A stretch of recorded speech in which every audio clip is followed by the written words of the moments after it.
ఒక వార్త మనకి ఇక్కడ కనిపిస్తుంది రెండో పేజీలో.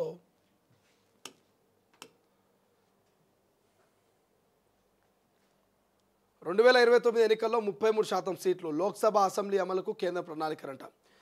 దేశమంతా ఎదురు చూస్తున్న మహిళా రిజర్వేషన్ను 2029 లోక్సభ ఎన్నికల నుంచి అమల్లోకి తెచ్చే ప్రణాళికను కేంద్రం సిద్ధం చేస్తుంది. 2023లోనే చేపట్టిన 128వ రాజ్యాంగ సవరణ ప్రకారం వనితలకు లోక్సభ అసెంబ్లీలో 33% సీట్లను ఖరారు చేయాలని అనుకున్నది.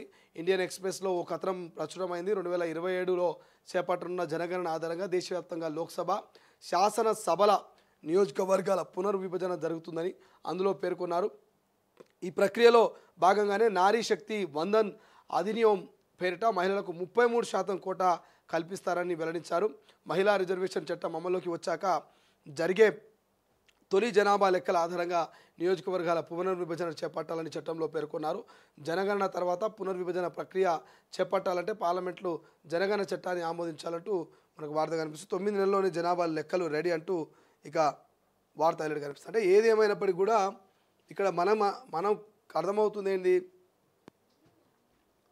క్లియర్గా.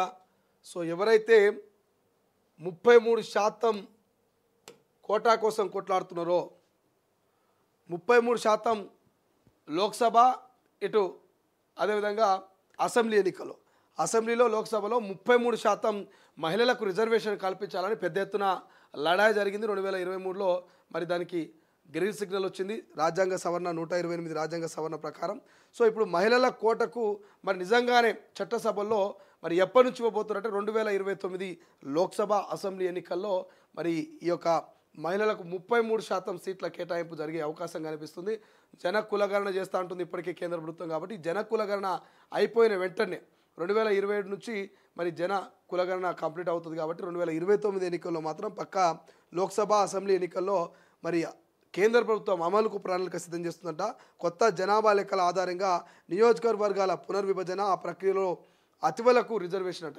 ఇప్పటికే పునర్విభజన ఏదో లోక్సభలు కావచ్చు, ఇటు అసెంబ్లీ స్థానాన్ని పునర్విభజన చేసే ఆలోచనలో ఉంది. కొంతమంది డీలిమిటేషన్ను వ్యతిరేకిస్తున్నారు, కొంతమంది స్వాగతిస్తున్నారు.